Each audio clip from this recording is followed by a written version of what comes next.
Hey guys, today I'm going to talk about something that I have not covered enough in my channel. So I thought that of all the topics I've been talking about, I think art block is one of the most important subjects to cover because we define ourselves as artists through our ability to create and our ability to perform.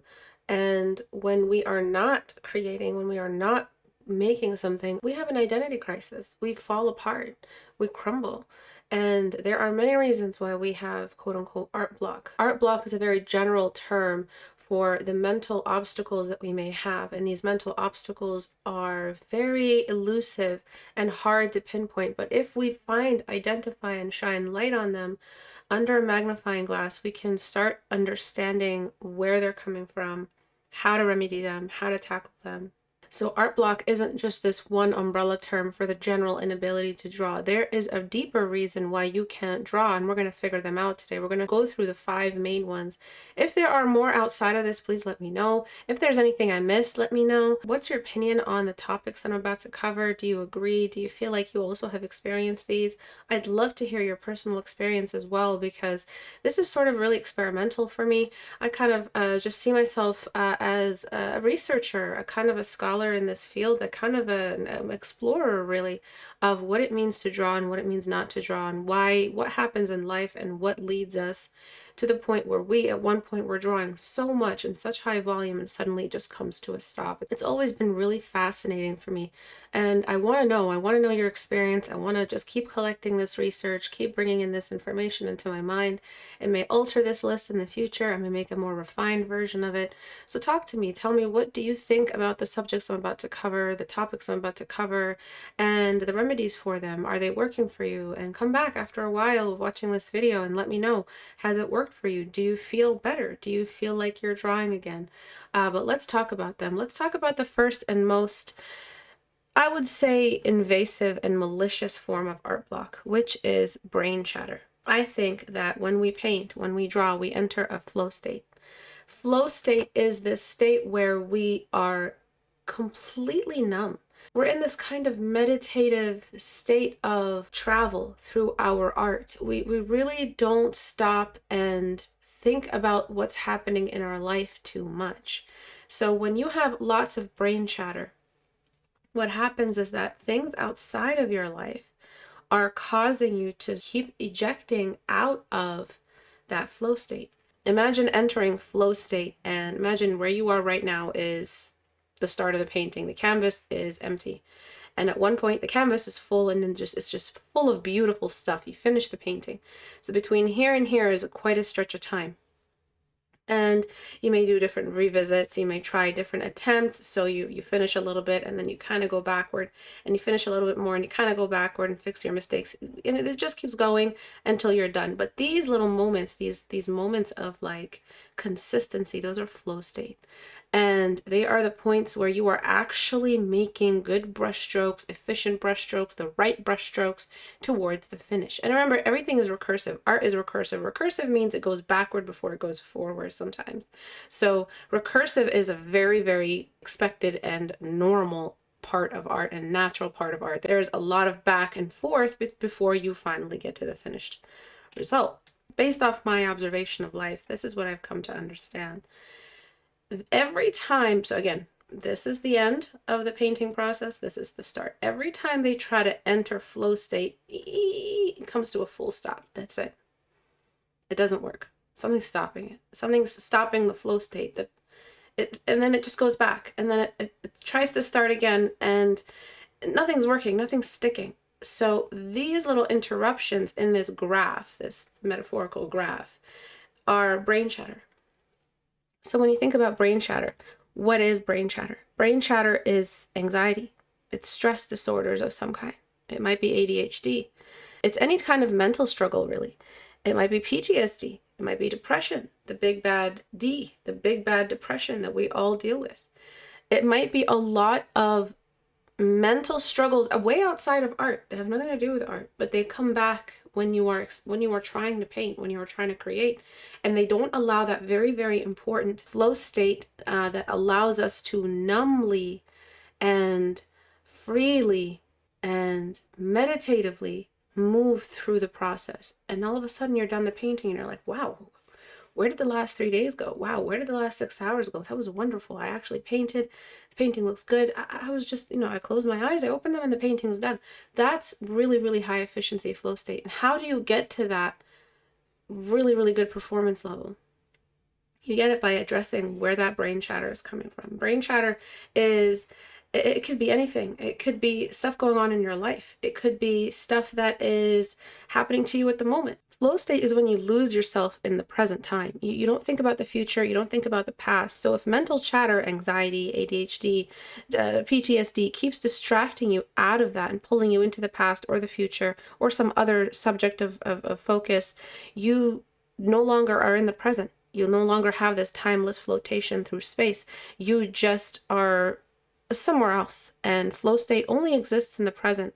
So again, I go back to Eckhart Tolle. Please read Power of Now. It's just an amazing book, and he talks about the power of now, which is the power of the present, how we are all always outside of the present. We're never live in the moment, and living in the moment is such a diluted way of referring to what he's talking about. He really dissects it and goes in to the actual technicalities of why we're not living in the moment and why it's hard for us to basically enjoy our life, basically live.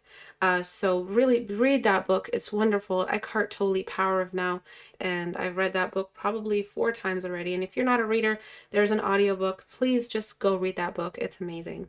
So mental chatter, when you're unable to sit in the present, you keep resetting the clock of that flow state, and it rips you out of that numb state that all artists can tap into, and all artists should be able to tap into. You used to tap into it when you were young, when you were a child, and as you got better in art, you just were doing more mileage, and more mileage comes out of a healthy flow state that is just uninterrupted. Just imagine sound waves that are uninterrupted, and that's what flow state is, and that's the goal of all artists. Now, art can be rooted out of our pain. It can be expressive, but even while you're painting, to express a negative emotion, flow state can still be engaged. Flow state doesn't mean that you're feeling happy and jubilant. Flow state means that your focus in the present is pure. It's constant. Whatever you're focused on for the sake of that drawing is happening. It's happening one step after another in a really easy, painless way where you're not thinking about steps one after another. You are just painting in the process of it, absolutely outside of time. So it's not me saying that you have to be positive and draw positive, jubilant, fun things when you're in a flow state. You could be drawing the most gory, macabre stuff you've ever seen, but it's still a finished process. The flow state is still good. It's not about positivity. Remember, it's about consistency and concentration, and consistency in performance, and singular focus while you're drawing, no matter the subject. So remember that when you are constantly interrupting your flow state, you are causing art fatigue. This is one form of art fatigue, and I'll talk about art fatigue in a second. But this constant interruption of your flow state and restarting it, imagine restarting it as like starting the engine of your car. It's difficult to get that whole engine, all those cylinders of your mind to start running and ignite them each time. So every time you try to restart flow state, it just gets messier and messier because some brain chatter is stopping your ability to consistently exist in that singular focus. When you're reading a book, you enter flow state, and all of a sudden 50 pages have passed and you had no idea. So flow state isn't just about art, but because books are just reading and art is creating, that's the difference between them. Flow state for artists is a lot more demanding and needs to be a lot more fine-tuned. It's high performing, being able to just singularly focus on something instead of trying to focus on many things at the same time. And I think, again, that is what brain chatter does. It tries to split your brain to run many tasks at the same time, and I don't think it's natural for the brain to do that. So a lot of us are stuck in our brain, and brain chatter, it gets louder and louder the less we speak out our struggles. So if we keep our struggles inside, it becomes this really, really fortified echo chamber, and the brain chatter gets louder and louder and louder, and it demands every moment of your day. And so that constant fatigue it's got a big megaphone, and it is just constantly echoing all of the darker, more stressed, more anxiety ridden, and displaced and disorderly or fragmented thoughts that just keep repeating on a loop. And you'll notice that loop happening. And it's not hard to identify where the pain's coming from. If you could just think about what you hate right now, what you don't like, what you're avoiding, what feels wrong, that's where your pain is coming from. So answer those questions, find the source of that brain chatter, address it, getting control back from your mind, which has just been exposed to the toxins of society from day one.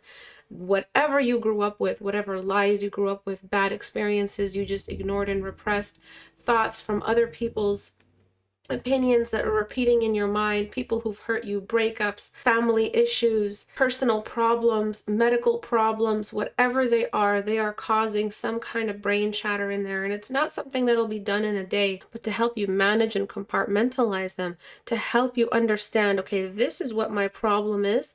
It is a big problem, but it doesn't have to echo and it doesn't have to have a radioactive field around it that eats up my brain space. I'm an artist. I have to draw or else I lose my mind even more. I'm going to give this problem its own little compartment to sit in, and I'm just going to try to enter flow state. I don't need reminders every 5 seconds, the same 5 thoughts that are looping. I don't need constant reminders that this problem is here, nor do I need to stress about it second by second. It's not going to get any better. It's not going to get solved if it just spreads that radioactivity throughout every corner of my mind. I need some of that space. I need some of that RAM for myself, and I don't want to use any more of it on these repetitive thoughts. If you have a lot of brain chatter, even outside of art, it's hard to complete basic tasks. For people with depression, and depression can be a source of brain chatter as much as anxiety is. So don't even ask about people with anxiety and depression, or people with anxiety, depression, and PTSD. People who are suffering from all of those, they can't even get up in the morning. They can't even brush their teeth. They can't even wash. They can't shower. They can't go on a walk. They can't imagine themselves going on a walk. Things that used to be really easy for their brain to just do for them. People with depression lose interest in things that they used to just, they don't even have to think about them. Brushing your teeth or combing your hair or taking a shower. These are things that they just instinctively did. But as soon as you get depression that is that deep and that deep rooted and connected to so many horrible experiences, or just connected to a new state of being that developed over a long period of time, it becomes difficult to do many things. So imagine someone with all of that and they're an artist. Like, it's not going to happen. They're not going to be able to draw anything, and then they're going to punish themselves because they can't draw. So people with all kinds of mental obstacles like this, and they're artists, I feel you. I feel your pain. But this is a form of art block. I think it's the most painful form of art block, because it's like there's an imposter in your mind, and I've talked about this in the last video, and it doesn't even let you try.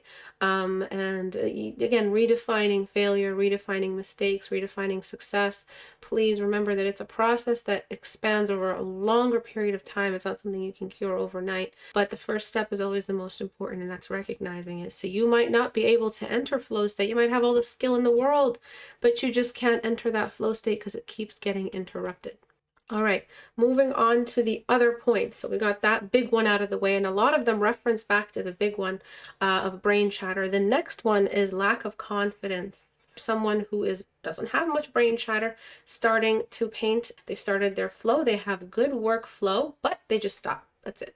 But they did something terrible, which is compare themselves to other people. Comparison is the thief of joy. So confidence comes from your self-love, period. Comparing yourself to others gives your brain this sneaky little alleyway for self-hate to sneak in. And comparing yourself to others kind of deteriorates your confidence. There's one thing that I want to say to you guys, and it might be controversial, you might disagree with it. Stop looking at other people's art. Stop it. Look only at the art of your community members who are helping you grow, and at a very specific 1 or 2 artists you are just bent on imitating, or they're just your idols and you just worship them. That's different than looking at a bunch of really good art on the front wall of ArtStation or DeviantArt or Instagram. You are not necessarily focusing on one specific master you'd like to emulate. You're just comparing. At that point, you're just doom scrolling, and you need to stop that completely. If you have an inspiration folder that has nothing to do with your current studies, you just have it there to look at so you can feel like shit, delete that right now. If you have a confidence problem, you need to do that. Desperate times call for desperate measures. Delete that folder. Stop looking at it. Stop looking through your phone. Stop looking through Instagram. All of these things together are leading you to completely dismantle your confidence. Again, this is not brain chatter. This person doesn't have brain chatter or has very little brain chatter. Maybe they had a couple of little breaks in their focus a little bit.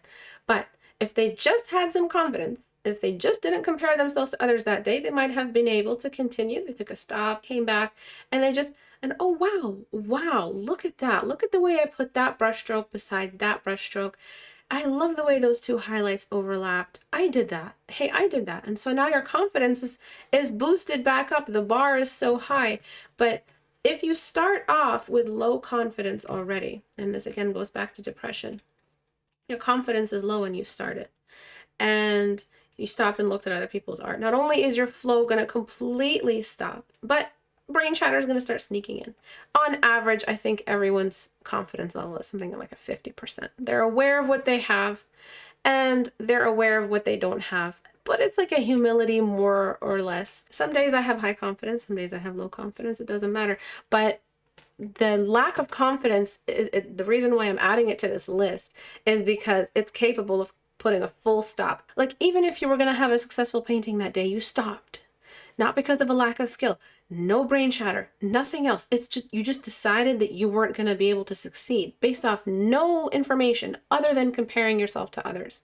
You need to delete that folder. You need to stop scrolling through Instagram and you need to just do the thing. And the confidence, I understand it, but it's the one that I believe is a little vain. It's a little on the vain side because lack of confidence does come from vanity. It sources from vanity. I believe that's where it comes from because vanity, what is vanity if not you're comparing yourself to others? Confidence means that there's some way you're measuring yourself that is just causing harm. And so if you are measuring yourself against other people, then you may think that what they have you'll never have, and you have no basis for that comparison. What do you know what's going to happen to you? Nobody knows what's going to happen to them. So you have no real information on what's actually going to happen to you in the future. So why have you decided you know the future? Like, are you a psychic? Do you know the future? Do you know what's about to happen? Did you know if you were going to fail or succeed in that painting? So why'd you come to a full stop simply because of confidence? So art block can be just a lack of confidence. You have all the skill, everything is running smoothly. You just decided that you were going to fail. You just decided you weren't good enough. Again, find what the source is of the pain. Find where you are most uncomfortable. Find what creates pain. It might be just that Instagram scrolling. Then find what creates that pain and say, I need self-control. I need to really stop and try to control myself when I'm ready to start scrolling my afternoon scroll and start looking through all the art that is so much better than me. I need to seriously just skip that step in the day because it's building up and it's stopping you from drawing. Then the next one is lack of gratification. It's so comparable to confidence, but it's a very different type of art block. Gratification, this artist may be very, very good at finishing and starting a painting. They may have just finished the painting and are done, but they don't like the result. They hate the result. They don't understand that this result means nothing. It's just one measly grain in the hill that you're going to become. And you have decided that you just don't want to draw anymore because your paintings aren't doing it for you. So let me give you a quick little calendar example graph metaphor thing. All right, let me draw a quick little calendar for you. Imagine this is the calendar of the week. 2, 3, 4, 5. Monday's the widest one because Monday sucks. That's why, because Monday feels like the longest day. So imagine that this is your art process in a month, okay? First day, you absolutely 100% suck that day.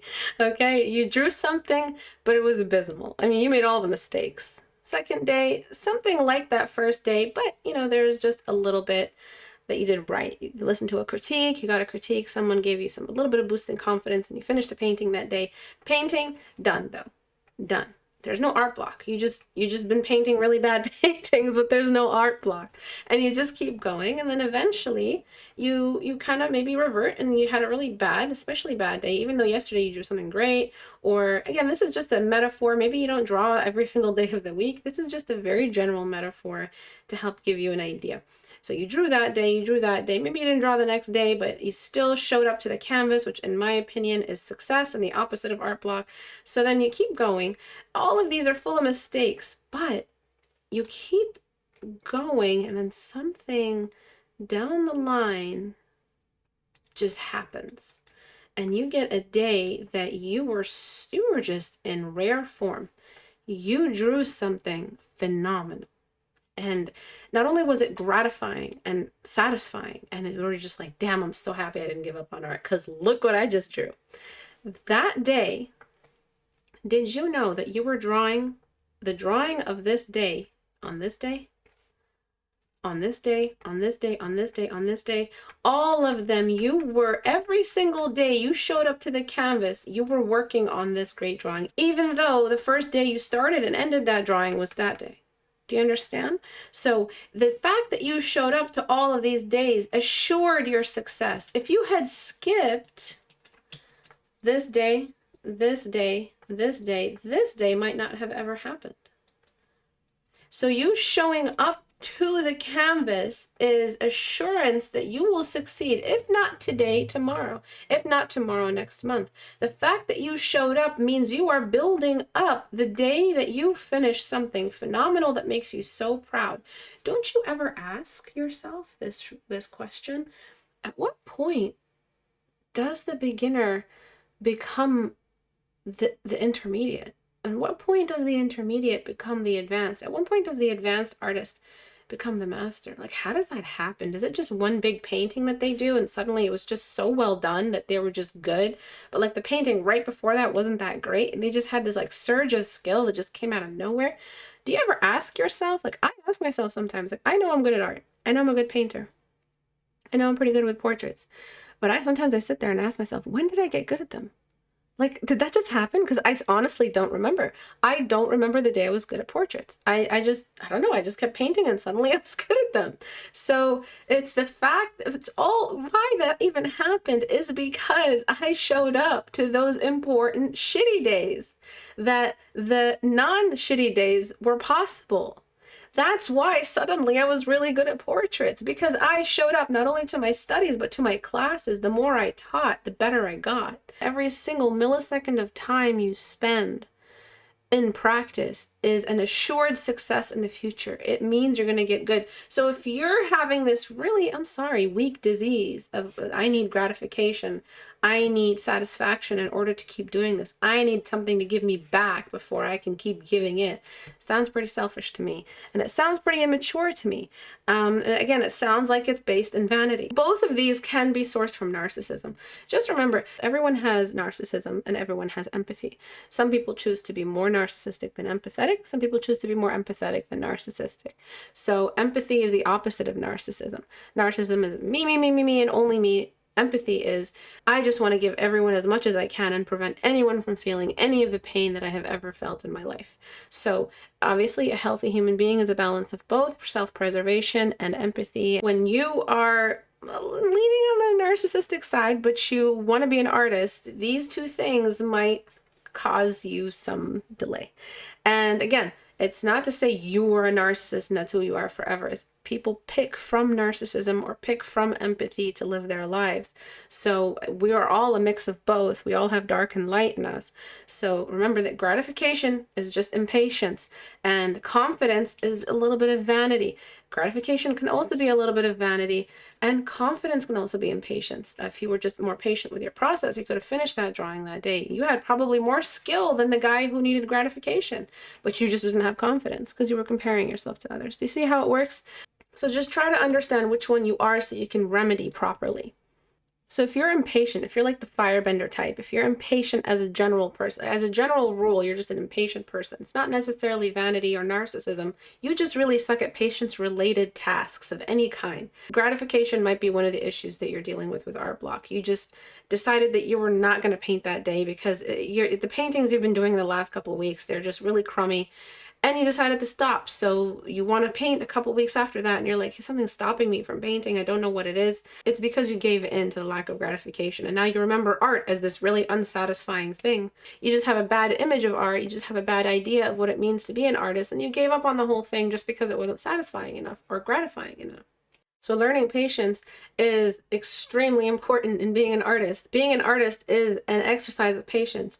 People who are artists tend to be on the more patient side as personality traits. They tend to be more patient people. They're probably really good at cooking as well, and they're good with programming, and they're good with other tasks that need a lot of patience, like woodworking, any kind of job that needs a waiting period, a work period, a processing period. They're usually really good at it. So if you're out here trying to be an artist and you don't have patience, and patience isn't one of your strong points, that might be something self-awareness might help you with. So there's a lot of stuff going on in the background for why you might be an impatient person. It's not always vanity and anything like that. It's best to find out what it is that's causing that so you stop experiencing this art block and actually put in the mileage you need in order to reach that point where suddenly you're really good at art, and it's for no other reason other than the fact that you showed up to the canvas as many times as you needed and clocked in that mileage. Okay, and then we have the next one. The next one is art fatigue. So art fatigue, let's get into it.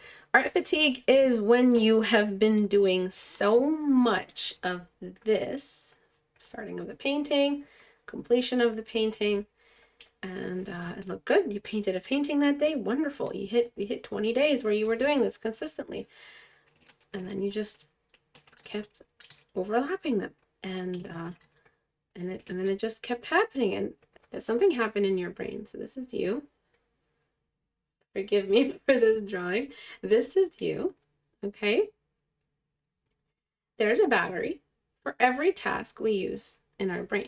It can be used for anything. This battery is good for all creative endeavors.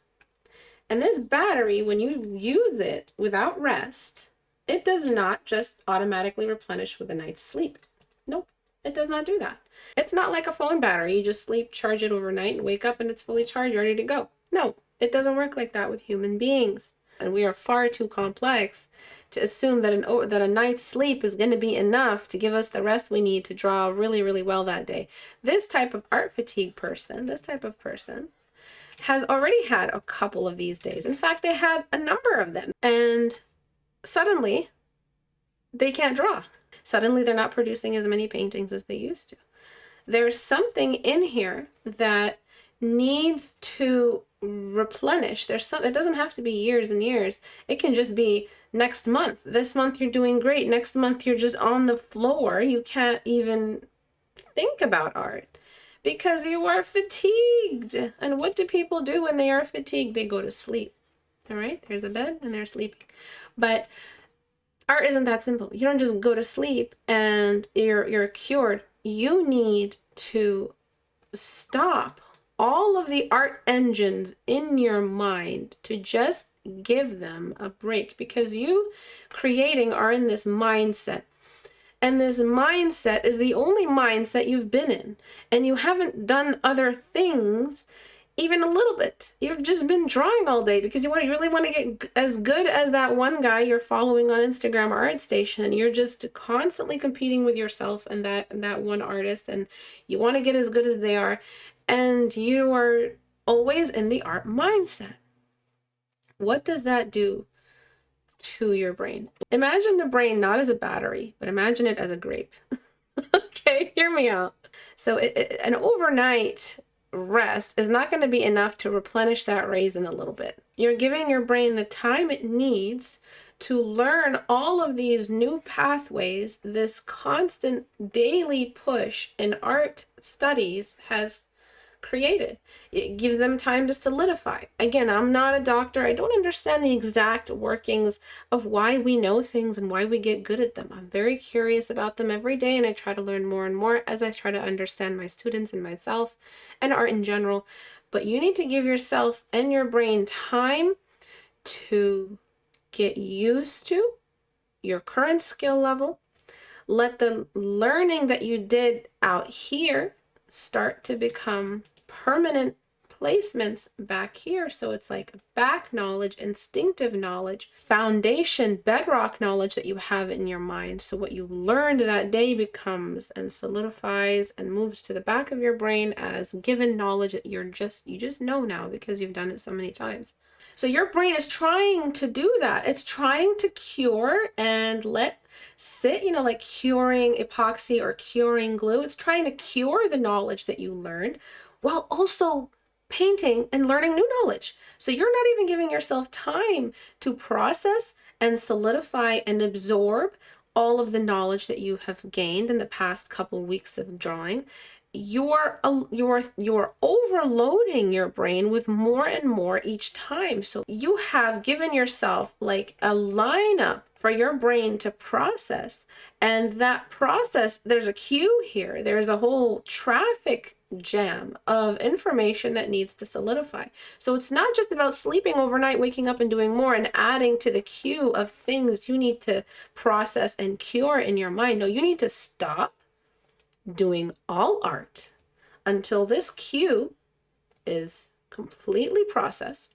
All the stuff you learned in the past 3, 4 weeks, 2 months has finally been solidified and cured in your mind. And the day you're ready to draw art is the day you're just itching to start again. In a good way, not in the workaholic way. No, you're just craving art. It's like a positive feeling. You're just craving art again. You miss it. It's like an emotional, like you miss art. So if you are constantly adding more and more to this queue of things you need to process, and this goes for any task, not just art, you are delaying your progress in anything. This is any field. You're not going to get good if you don't take a break. And by break, I mean no art, no watching art, no browsing art, not doing any creative tasks of any kind, meaning that you are doing things that are the opposite of art. I'm talking about the physical opposite of art. Your brain is a muscle and you've overused it. So this recovery time is you doing other tasks. It doesn't mean you're just going to be sitting there staring at a wall for 3 weeks. It means you're doing things that are not the same, let's say, brain muscle that uses art. It's like the non-rumination work, the non-contemplative work, outdoor work, social work, things that are the opposite of sitting in your room in the dark, staring and thinking at one image. So what's the opposite of that? It's the opposite of matching colors together or deciding which design looks better than which other design and controlling detail cluster or zooming out or controlling edges or deciding on the amount of contrast. What's the opposite of that? It's physical work. It's sweating. It could be gardening. It could be yard work. It could be taking a walk. It could be swimming. It could be any kind of layman task. It could be anything like that. It's just something that is the opposite of art for a little while. The opposite of the part of your brain that uses art. I'm talking about those that are so drained and so tired that they literally, if they don't stop, they're just going to hate art, or they're going to explode, or they're going to have it manifest as a physical pain of some kind. Maybe they'll develop like a stress disorder because of how much they're working on their art daily. Only allowed to go jogging, only allowed to go do some yard work, only allowed to travel, only allowed to, that's why traveling is so great, because it's like a completely opposite thing to what you're doing.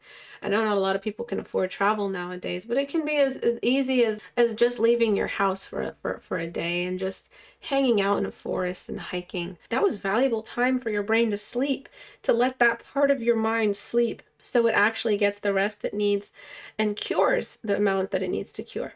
Is a real doozy, because it's hard to tell a student whose life goal is to get better at art to just stop doing art, and especially because workaholics are combative. It can cause major art block because you are going to get to a point where you skip the rest period and all of a sudden you can't draw and you don't know why, and you're a workaholic and you can't draw, something is going to happen, and it's going to become that stress disorder where I need to draw, but I can't. I don't know why it's not happening, and I don't understand it. Did I lose my art skill forever? Why am I not able to draw? I was drawing for a good 4 weeks in a row. Every day I drew, but suddenly I can't. I sit on the canvas and nothing comes out, and I paint something and it looks like crap. And so let's say they experience the art fatigue. They don't know it yet, and they have started to draw a painting. The painting's empty, the canvas is empty, and they're ready to start. What happens? Nothing comes out. Nothing. The workflow doesn't even get started. They know what they want. They did all the planning. They're workaholics. Of course they did. They got all their references. They got all of their mood boards set up. They got all their thumbnails prepared, but it's time to paint, and it's just not happening. And their body, their brain doesn't know how to give them the energy they need to complete this task. So it's just like, it's just not happening. They just want to start, and it's just not happening, even though they've been painting every day for the last 4 weeks. They think that is the reason why they should be drawing. They don't realize that is the reason why they're not drawing. Art block in the form of art fatigue is scary. So make sure you guys are aware of it. Take breaks when you need to take breaks, okay? And then finally, the last one, which is a funny one because it's the classic one that everyone thinks is art block, which is lack of imagination or a lack of inspiration. All right, this is the classic one. Oh, I lost my muse. I don't have any more art in me. That's the classic art block that they used to talk to us about. I guess back then mental health was so taboo, nobody wanted to talk about it in the boomer age, so they never actually talked about all this other stuff. If you were an artist in the boomer age, you were told to keep working hard when you experienced art fatigue. You're just being lazy. And if you had brain chatter, you were told to just grow up and stop being depressed and just don't be sad. Just feel better already. These were taboo things to talk about back then. So the age has changed. It's okay to talk about all of this, but remember, lack of imagination and inspiration was that original one, and that's why I left it last. But it's a real one. It's a legit one. And I saw this really, really cool post the other day, and I share a lot of memes on my Instagram. One of them that I shared was this one. Your comfort zone, where the magic happens. So yes, it's okay to keep going back to the same subject matter that you usually draw. It's okay. You have a style or a style you're aiming for. Not that you should be worried about style right now in your development, but you're still going to do it despite what Istebrak says. And you are right now experiencing art block of some kind, and you're concerned with your lack of ability to create right now. So this is what's happening to your brain. You have tapped into that same well so many times it's completely dried out. So someone who is experiencing a lack of imagination or inspiration art block, this is what happens to their workflow. Are you guys ready? This is the painting when it's just not done. It's an empty canvas, and this is the painting done. And this is what the process looks like. They've done this so many times. It's practically a straight line. There's no more exploration and recursive back and forth that makes the art process pure magic. It's just still pungent water that's starting to get pretty stinky. Do you know what I mean? It's still water. It's not moving water. It's when water moves, it stays clean. It stays beautiful. That's what art is. That's what art flow is. That's what the flow state is. So if you have done the same drawing of the same character, you are going to experience this. It's not really a lack of workflow, but you've just created the same thing so many times that the next time you draw, you just don't draw. It's very similar to art fatigue, but it's art fatigue. You're not really tired mentally. You're just tired with the subject matter. You are bored. Okay? So if you're bored, you're not going to start drawing because there's nothing in there in your brain to draw anymore. There's no story. Nothing is inspiring you. So let me let you in on a little secret. This is nature's very, very sneaky way of getting artists to go outside. This is nature's very sneaky way of getting artists to go out more. And what we should be doing is starting to tap into other subjects, other fields of exploration, so that when we come back to our canvas, our brain is ready to go. So if this is you, the nose gets longer every time I draw. Time I draw, you guys. This is why the nose keeps getting longer, because you guys keep lying to me about how many form studies you're doing. You guys think I don't know. An artist experiencing art block because of a lack of imagination or inspiration, it basically is just cobwebs. Cobwebs in their mind right now. And so when you go out and experience new things, random things, weird new things you'd never have experienced or done if you had listened to the same scared part of you that is scared of trying new things, or is afraid of learning new things, or whatever the reason is for why people don't try new things. You are not going to funnel in new colors, new patterns, new shapes, new ideas, new philosophies.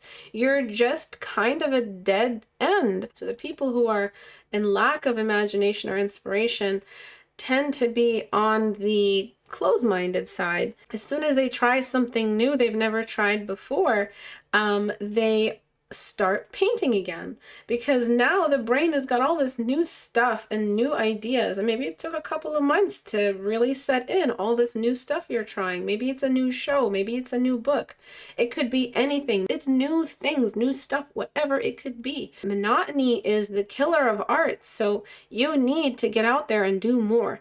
It's not about being social. It's not about being an extrovert, God forbid. No, I'm not trying to get anybody to be an extrovert. All I want to do is just show you guys that you as artists are expected to be part of the world. You're expected to be involved in the world. You're expected to participate. Your brain is a melting pot, so you need to give it more ingredients so it can produce more unique results each time that will result in newer, more diverse subject matter in your work. So the art block that comes from lack of imagination is just boredom. So let's recap. Brain chatter, confidence, gratification, art fatigue, and lack of imagination and inspiration. But I hope this helped you. I hope it gives you an idea of where to start with your healing process. One of the biggest lessons that I've learned in my life, we are all a lot more alike than we care to admit. We are social creatures, and our healing comes from our ability to speak to each other and share our experiences and learn from each other and collect knowledge from each other. So it's okay to talk about these struggles that you're facing. It's not one thing. Find what it is. Follow the breadcrumbs, follow the pain. Where does that pain lead you? It's a difficult journey, and most of the time you'll find an open wound of some kind that you'll have to remedy with a lot of self-love, self-forgiveness, self-awareness, and self-honesty. Go through these. Which one do you feel like resonates with you? Is it more than one? If you're experiencing all 5, do you guys feel like I missed anything? Do you guys have any comments? Remember to please share this video, share it with as many people as you can. Art block is something we're all dealing with in this very crazy age of workaholism. It's a difficult age to be an artist, so heal as much, spread the healing as much as possible. I hope this video helped you guys. I'm sorry if it's a little bit on the longer side, but it's a very important subject to cover. And please leave comments describing your experience. I am still collecting information in my brain palace, and I like to put this all together, and it kind of just adds up into the next video that I create. So tell me about your experience. Did this video help you long term? And I'll see you guys in my next video. Bye.